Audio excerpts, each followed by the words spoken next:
Halo, aku Anissa. Aku merupakan mahasiswi Teknik Elektro Universitas Nusa Putra.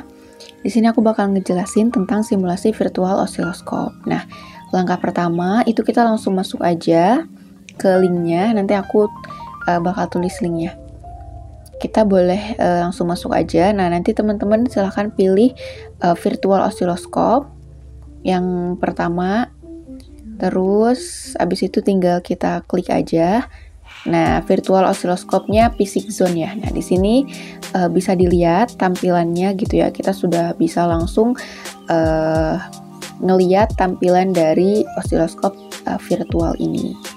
Nah, simulasi osiloskop virtual ini adalah media pembelajaran elektronik yang digunakan untuk memahami fungsi dan prinsip kerja osiloskop dalam menganalisis sinyal listrik.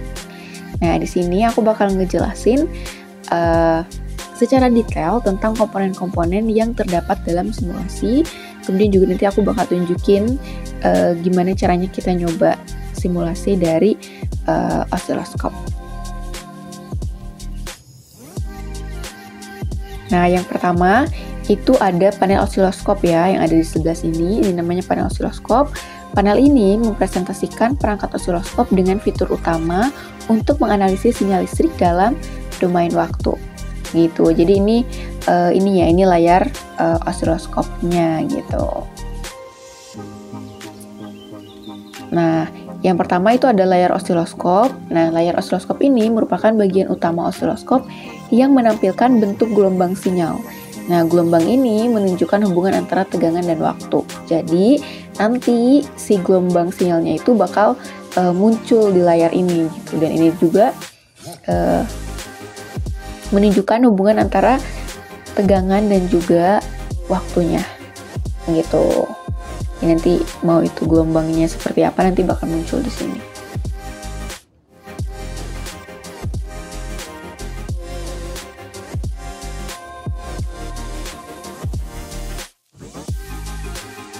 Nah, selanjutnya itu ada channel ya. Di sini ada channel 1 dan juga channel 2. Nah, channel ini merupakan saluran pengukuran gitu ya. Nah, di sini tuh ada dua kan, ada channel 1 dan juga channel 2. Nah, di channel 1 ini berarti digunakan untuk sinyal input pertama. Gitu. Jadi, untuk sinyal yang pertama itu bisa pakai channel 1. Nah, kalau misalnya channel 2, berarti ini gunanya untuk apa? Untuk sinyal input yang kedua. Jadi kalau misalnya tadi channel 1 ya sesuai ya dengan nomornya channel 1 ya untuk input pertama, channel 2 ya untuk input kedua gitu. Terus juga di sini ada ini ya, switch ya. Switch AC, DC dan juga ground gitu ya. Kiri kanan sama aja sih sebenarnya ya. Ini switchnya sama aja gitu. Nah, sekarang kita coba bahas dulu yang AC gitu ya. Nah, yang AC ini atau alternating current gitu ya. Ini tuh switch yang hanya menangkap komponen AC dari sinyal gitu. Jadi sebenarnya ini teman-teman bisa geser-geser aja gitu ya. Nah, kalau misalnya DC ini atau singkatan dari direct current ini bisa menangkap komponen AC dan juga DC gitu. Jadi kalau misalnya yang komponen AC ini kan dia cuma bisa nangkap komponen AC doang ya dari sinyal. Nah, kalau misalnya yang DC ini dia bisa menangkap komponen AC dan juga DC. Kemudian di sini juga ada ground ya. Nah, ground ini ya membumikan sinyal untuk melakukan kalibrasi gitu.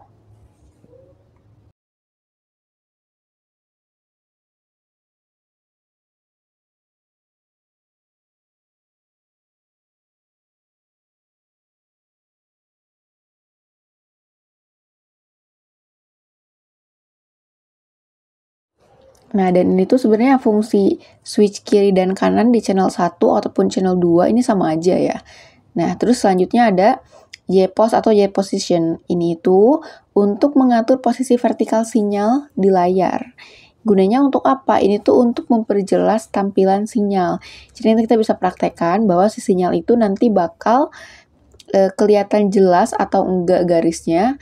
Itu tergantung dari seberapa oke, kita ngatur si J positionnya itu gitu. Ini sebenarnya dua-duanya sama ya, mau di mau di kiri ataupun kanan sama. Terus yang selanjutnya adalah ada volts per div atau voltage per division. Ini gunanya untuk apa? Untuk mengatur skala vertikal. Dan juga untuk menyesuaikan sensitivitas osiloskop terhadap perubahan tegangan. Misalnya, kalau misalnya 1 volt per division berarti setiap kotak pada layar mempresentasikan 1 volt. Jadi kan ada kotak-kotak ya layarnya ya. Itu terus ada juga ini sama aja ya. Nah, jadi mau kita coba gitu ya, nanti kita coba nih, kita geser-geser, nanti bakal kelihatan perubahan si gelombang sinyalnya. Terus ada juga ini time per division, yaitu ini untuk mengatur skala horizontal untuk menyesuaikan kecepatan sinyal yang ditampilkan. Misalnya 1 meter sekon per division misalnya, berarti setiap kotak horizontal ini milidetik ya, ms milidetik, berarti setiap kotak horizontal itu mempresentasikan 1 milidetik gitu. Terus juga di sini ada intensity dan juga exposition ya. Intensity ini untuk mengontrol kecerahan gelombang yang ditampilkan di layar. Dan kalau misalnya exposition ini itu untuk mengatur posisi horizontal gelombang. Jadi nanti kita boleh deh kita nanti bisa dilihat dari pas kita simulasi. Terus yang selanjutnya itu ada power supply ya. Di sini posisinya ada power supply. Power supply ini bagian untuk yang menyediakan sumber daya listrik yang dapat diatur. Dan ini tuh ada max current sama voltage gitu ya. Nah, voltage ini untuk apa? Untuk mengontrol tegangan output power supply. Gunanya untuk memberikan input DC ke rangkaian atau osiloskop. Kalau misalnya yang maksimal ini max current gitu ya, maksimal current ini untuk mengatur batas maksimum arus yang dihasilkan power supply. Untuk apa? Supaya terlindungi perangkat yang terhubungnya gitu. Kemudian juga ada switch on off ya. Of course ini untuk menghidupkan atau mematikan power supply gitu. Terus yang selanjutnya di sini ada low frequency generator ya, yang di bagian sini. Ini tuh generator yang menghasilkan sinyal dengan frekuensi tertentu. Tentu saja bisa diukur menggunakan osiloskop. Nah, di sini juga ada frekuensi ya. Frekuensi ini untuk menentukan frekuensi sinyal tentunya. Misalnya mau 100 Hz kah, mau 1 kHz kah, atau mau 10 kHz kah, atau berapapun itu gitu ya. Terus yang kedua ada amplitudo. Nah, amplitudo ini mengatur tegangan puncak dan kemudian offset ya. Offset ini menambahkan tegangan DC pada sinyal sehingga gelombang bergeser secara vertikal. Kemudian ada output, tentu saja yang namanya output ini terminal keluaran yang menghubungkan generator dengan perangkat lain seperti osiloskop. Terus juga ada kabel-kabel ya. Nah, kabel-kabel ini ya untuk menghubungkan output dari generator ke input osiloskop gitu. Jadi sinyalnya bisa dianalisis. Kemudian yang selanjutnya kita bisa coba untuk mencoba ini ya. Kita coba on-kan dulu. Nah, ini kita kelihatannya sinyalnya ya. Di sini kan bisa ada channel 1, channel 2, ada dual gitu ya. Bebas sih ini sebenarnya, teman-teman mau pilih atau mau coba simulasi yang mana dulu gitu. Nah, misalnya kita mau ke di channel 1 dulu gitu ya, terus kita tinggal pindahkan aja ke AC gitu ya. Terus kita tinggal pindahkan aja ke AC, terus kita atur posisinya. Nah, teman-teman bisa lihat kan di sini kan posisinya tuh bisa nih mau agak atas kah atau mau di bawah. Yang penting yang nolnya tuh kan di tengah-tengah kan ya, yang posisi awal tadi. Terus juga kita lihat ini. Nah, ini tuh sebenarnya belum bisa tersambung ya, karena kita belum sambungkan ke yang low frekuensinya gitu. Jadi belum terlalu kelihatan. Nah, sekarang kita mau coba dulu nih. Ini yang Y position ini kan ini ya secara vertikal gitu ya.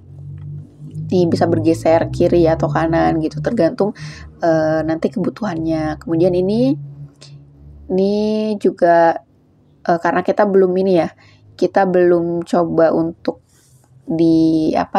on-kan ke power supply ataupun ke low frekuensi, jadi belum terlalu kelihatan dan nggak kelihatan gitu ya. Sekarang kita coba hidupkan dulu power supply. Nah, ini sebenarnya bisa atur bebas ya, mau berapa gitu tegangannya sama arusnya gitu ya. Terus juga kita coba nih frekuensinya gitu ya. Nah, kita pakai gelombang ini. Nah, ini kan belum terlalu kelihatan ya. Nah, ini belum terlalu kelihatan. Kita coba atur dulu posisinya, mau agak atas ataupun bawah, nah bebas ya. Nah, kita bisa menggunakan ini ya. Menggunakan apa namanya? Volver division ini untuk menentukan seberapa besar tegangannya gitu ya. Nah, kalau ini untuk menentukan seberapa banyak nanti gelombang yang dihasilkan gitu ya. Jadi, kalau misalnya mau gelombangnya kelihatan lebih banyak, berarti kan harus banyak juga gitu ya. Nah, harus besar juga. Dan teman-teman harus ingat juga bahwa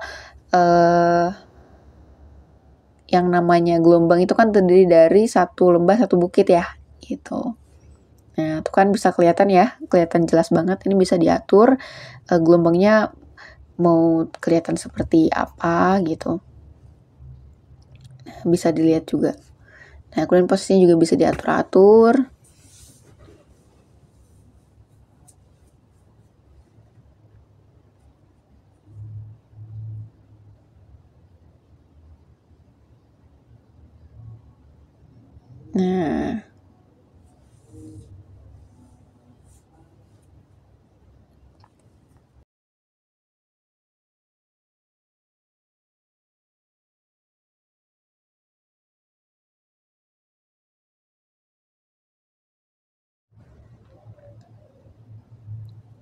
Nah, ini juga kalau misalnya posisinya DC, dan ini kalau misalnya posisinya ada di posisi ground ya. Nah, berarti emang kan lurus ya. Terus ini juga tadi udah kita coba ya. Terus ini intensity. Nah, kecerahannya ini bisa dilihat. Ya, berarti kan kalau mau semakin jelas, berarti tinggal disesuaikan saja.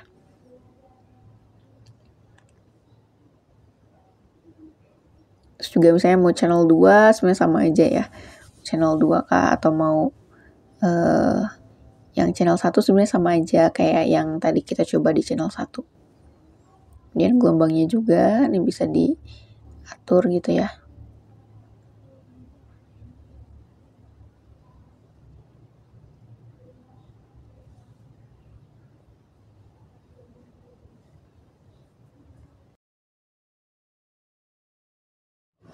Nah, mungkin itu aja simulasi yang bisa aku sampaikan. Semoga bermanfaat. See you and bye-bye.